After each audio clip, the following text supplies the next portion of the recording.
Жалбатта дарыяга түшүп кеткен 11 жаштагы бала изделүүдө. Ал көпүрөдөн өтүп бара жатып, аты менен сууга кулап түшкөн. Аскер прокуратурасы Elite House компаниясынын негиздөөчүсү Тимур Файзиевке издөө жарыялады. Файзиев кылмышка кошо катышуу жана коррупция беренелери менен шек саналууда. Биз бул мыйзам долбоорду концепция катары колдойлу, бирок ошол кезде чындыгында чийки мыйзам эчтекеси жок. Баткенге өзгөчө макам берүү мыйзам долбоору каралды. Депутаттардын баары өзгөчө макам берүүнү колдой турганын, бирок мыйзам чийки жазылган деп сындашты. Жаңжалда курман болгон 3 чыгарачыга эрдик медали ыйгарылды. Чыгарачылардын кесиптик майрамын куттуктаган мамлекет башчы алардын эрдиги унутулбайт деди. Кандай список? Сиз отмечать этип атасыз. Жок, сизде список болбош керек да избирательдерин. Көрсөтсөңүз көрсөм болобу? 3 чоң шаарда кайра шайлоо өтөт. Президент жарлыкка кол койду. Ошентип шайлоо 11-июлга дайындалды.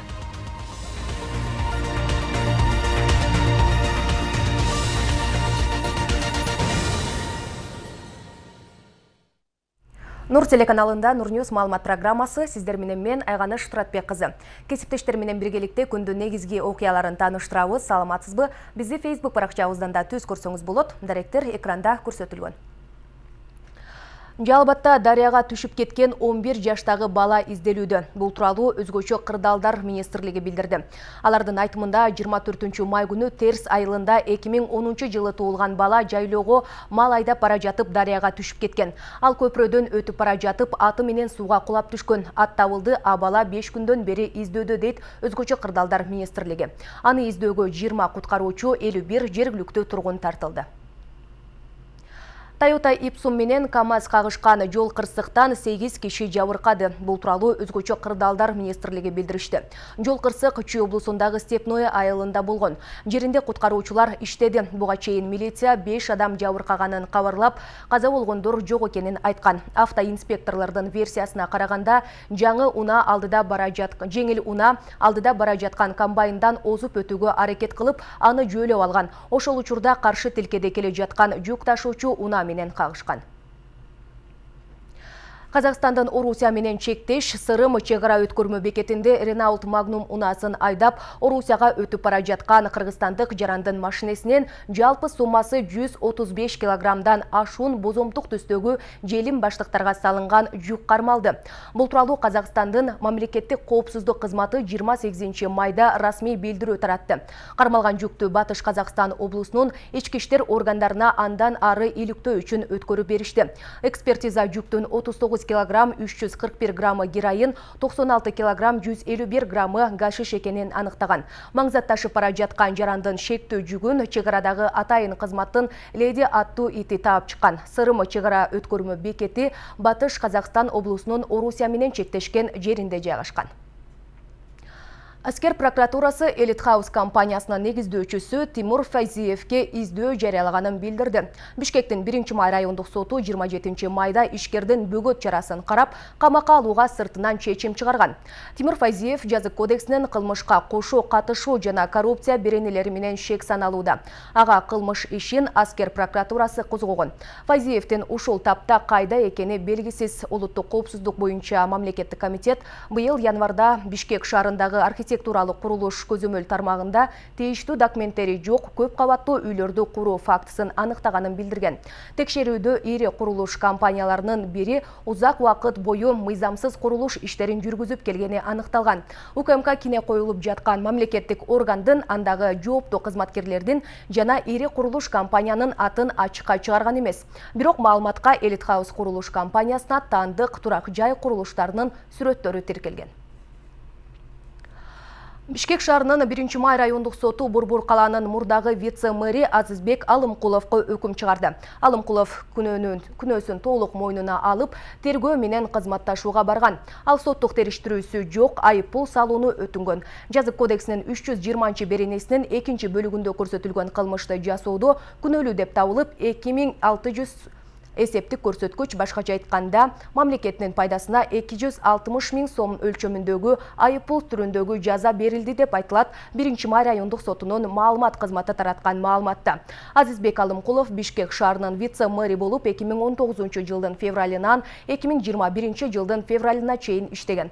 Аскер прокуратурасы март айынын аягында Бишкек шаарындагы кымбат жер тилкелерин берүү боюнча мыйзамсыз баю жана коррупция беренелери менен тергелип жаткан иштин алкагында Азизбек Алымкулов жана улуттук коопсуздук боюнча мамлекеттик комитеттин райондорунун биринин башкармалыгынын башчысын кармаган.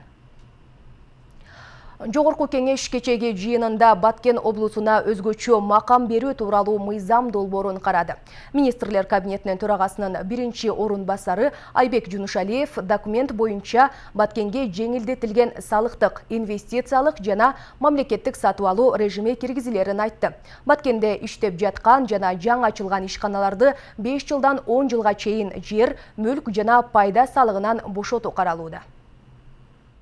Соңку окуялардын жагдайында Баткен облусуна колдоо көрсөтүү боюнча азыркы күнгө чейин көрүлүп жаткан чаралар жөнүндө кыска маалымат берүүгө уруксат этиңиздер. Өкмөттүн курама парламентке Баткен облусуна өзгөчө макам берүү тууралуу мыйзам долбоорун эл өкүлдөрүнүн алдына алып чыкты. Депутаттардын баары өзгөчө макам берүүнү колдой турганын айтып, бирок тийиштүү мыйзам долбооруна бир топ толуктоолорду киргизүүнү сунуштап, чийки жазылып калгандыгын айтып жатышты. Мыйзам долбоорунун негизги максаты бул аймакты өнүктүрүү деген чечим кабыл алынды. Дүйнөлүк тажрыйбада начар өнүккөн аймактарды өнүктүрүү үчүн жергиликтүү өзгөчөлүктү эске алуу менен ар кандай режимдер колдоно турганы изилденип чыккан. Тилекке каршы Баткен облусу бир катар жылдар аралыгында толук каржыланган эмес.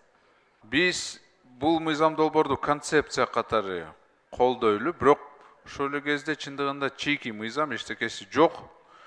Бул жерде негизи трансформация боюнча дагы жазылыш керек. Ошол эле экономикалык режим жазылыш керек. Баткендеги 31 айыл өкмөттүн 30 дотацияда. Министрлер кабинети Баткен облусундагы мындай айыл өкмөттөрдү билим берүү, маданий объектилерди республикалык бюджеттен түз каржылоо сунушун берди. Муну менен бир жыл ичинде 6-8 айыл өкмөтү дотациядан чыгат деп божомолдоп жатышат. Албетте бул мыйзамды колдош керек. Бул эми өзгөчө статус деп атпысыңар.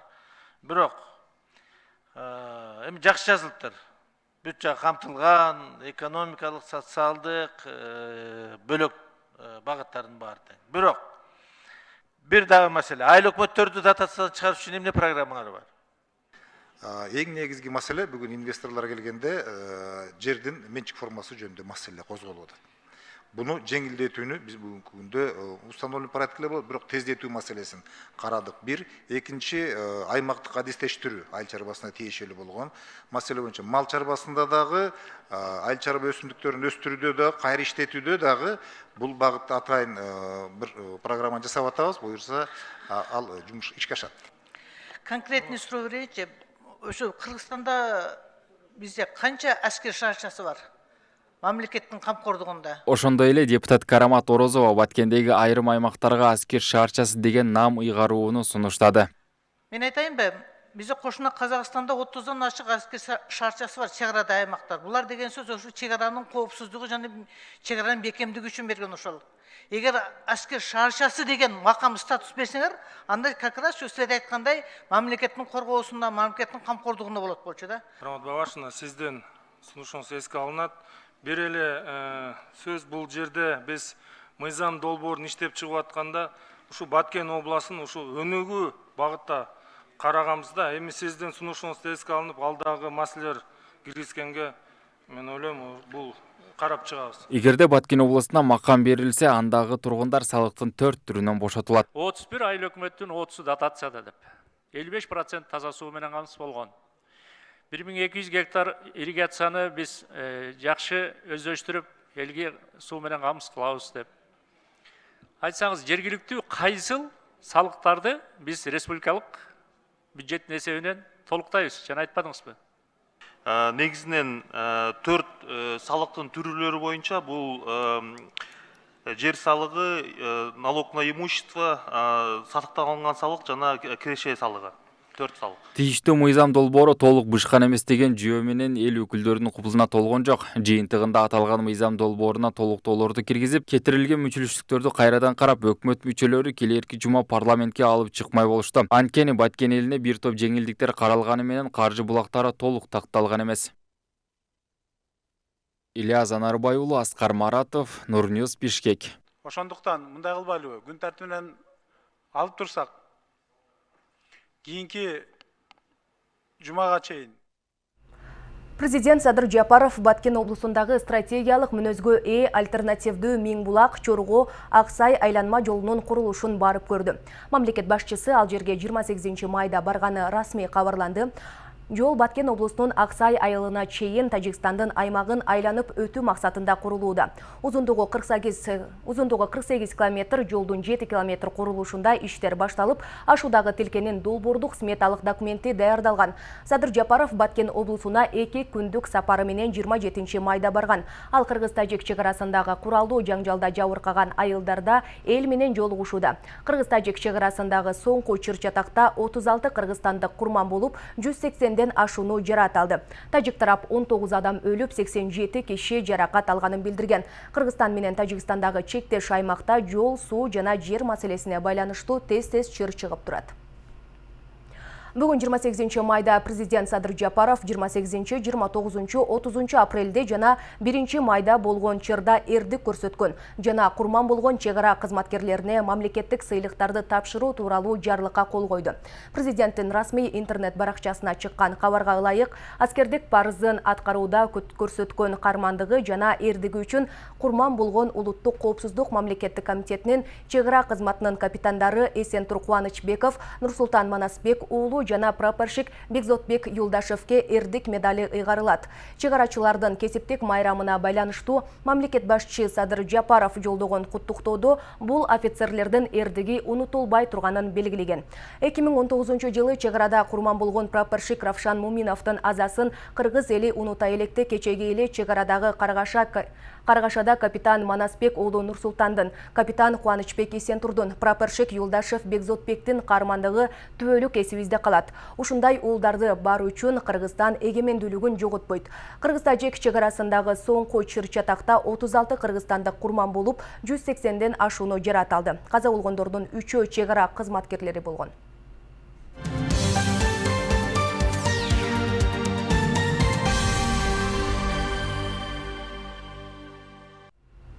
Президент Садыр Жапаров Бишкек, Ош жана Токмок шаардык кеңештеринин депутаттарын кайталап шайлоону дайындоо жөнүндө жарлыкка кол койду.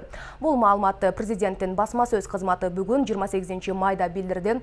Жарлык боюнча Бишкек, Ош жана Токмок шаардык кеңештеринин депутаттарын шайлоо 11 июлга дайындалды. Теманы кененирээк кабарчыбыз айтып берет. Өлкөдөгү эң ири Бишкек, Ош жана Токмок шаарларында кайра шайлоо өткөнү калды.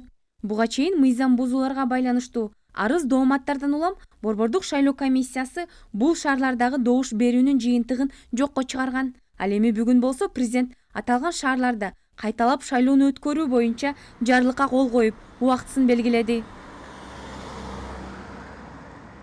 Соңку жергиликтүү кеңештерге шайлоону уюштурууга бюджеттен 425 миллион сом жумшалган. Анын 27 миллиону Бишкек, 9 миллиону Ош, 2 миллиону Токмок шаарларына кеткен. Бул пландалган шайлоого да кайрадан миллиондогон каражаттар сарпталат. Жогоруда айтылган сумма тагыраагы бюджеттен кайрадан миллиондогон сомдор жумшала турган болсо дагы кайра кайталап шайлоону өткөрүүгө негиз бар деп эсептешет адистер. Себеби Бишкек шаардык кеңешиндеги шайлоодо эле милицияга андагы мыйзам бузуулар, добуш сатып алуулар, админ ресурстун колдонушу тууралуу жүздөгөн арыздар келип түшкөн. Кандай список? Сиз отмечать этип атасыз. Бала келди, кайсы бала келди? Жок, сизде список болбош керек да избирательдерин. Көрсөтсөңүз көрсөм болобу? Тактайлабыз. Карасам болобу? Байке?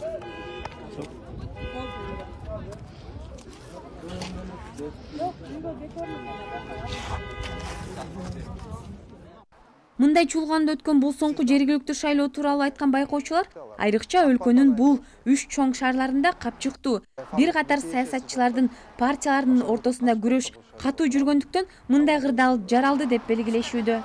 Буга чейин дагы шаардык кеңештер өзгөчө ошол олигархтардын жана үй куруучулар башчылары толуп кеткен да. Алар чынында ал жерде шаардыкта кызыкчылыгын эмес, өзүнүн көмүскө бизнесин калкалоо үчүн аракет кылып жатканын биз буга чейин көргөнбүз. Ошондуктан да шаардын өнүкпөй жатканы ошол себептен болгон да. Биз буга ошол бөгөт коюп, мындай мыйзам бузуу жолу менен келбөөгө аракет кылышыбыз керек. Эгерде керек болсо 1, 2, 3 эмес 10 шайлоо өткөрсөк дагы эң негизгиси ошол мурунку криминал олигархтар менен байланышкан адамдар кайрадан шайланбаганга биз бөгөт койсок тура эле иш болот деген ойдомун.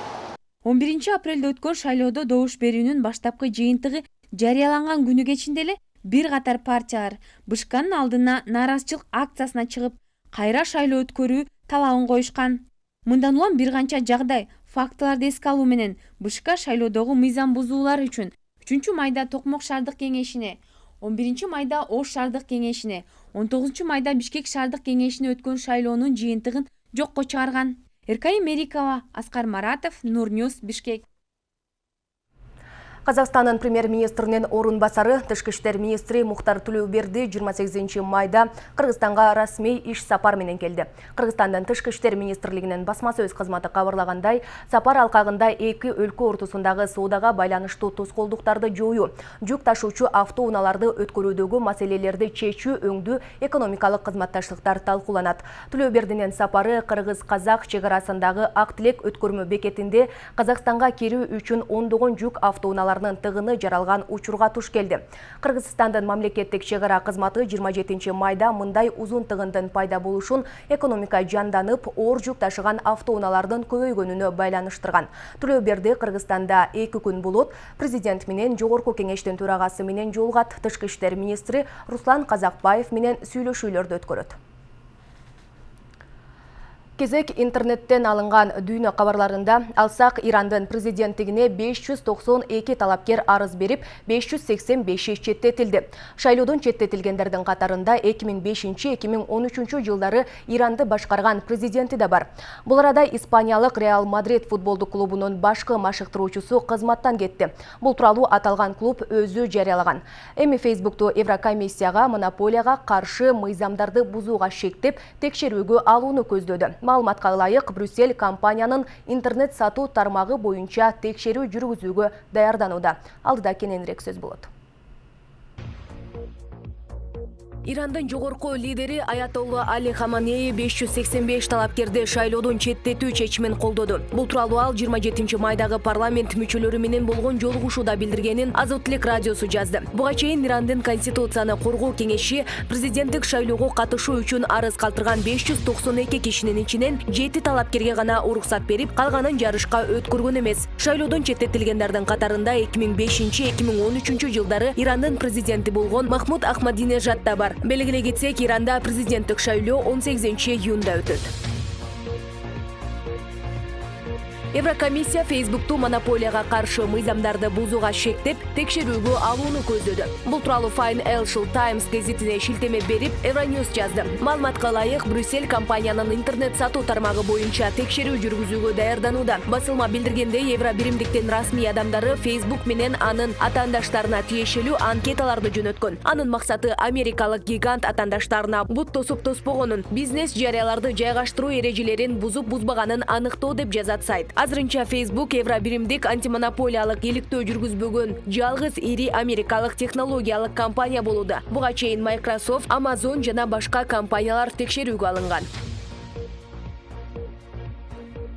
Казакстанда коронавируска каршы вакцинанын 2 дозасын алгандардын саны 1 миллиондон ашты. Ал эми 1 дозасын 2 миллиондон көп киши сайдырганы расмий маалымдалды. 19 миллион калкы бар кошуна мамлекетте коронавируска каршы эмдөө февраль айында башталган. Карагандыда өндүрүлгөн орусиялык Спутник V вакцинасынан башка Кытайдын Sinopharm жана жергиликтүү Газфак вакциналары колдонулуп жатат. Ушул апта башынан тартып Казакстанда коронавирус жугузуу алгандардын күнүмдүк көрсөткүчү 1,5–1800 миңге чейин жетүүдө. Буга чейин Казакстандын саламаттык сактоо министри Алексей Сой өлкөдө илдетке кабылгандардын саны төмөндөп, эпидемиологиялык кырдаал акырындап өз нугуна түшүп баратканын билдирген. Зинедин Зидан Испаниялык Реал Мадрид футболдук клубунун башкы машыктыруучусу кызматтан кетти. Бул тууралуу аталган клуб өзү жарыялаганын Азия Плюс агенттиги жазды. Зинедин Зидан башкы машыктыруучулук кызматтан кетүүнү чечти. Биз анын чечимин сыйлашыбыз керек. Жана ага ыраазычылыгыбызды билдиребиз деп айтылат клубтун билдирүүсүндө. Зидандын Реал Мадрид клубу менен түзгөн келишими 2022 жылдын жай айына чейин эсептелген. Буга чейин Зидан аталган клубда 2016-2018 жылдары иштеп, клубду 3 жыл катары менен Чемпиондор лигасынын чемпиондугуна жеткирген. Андан кийин ал клубтан кетип, кайра Реал Мадридке 2019 жылы кайтып келген.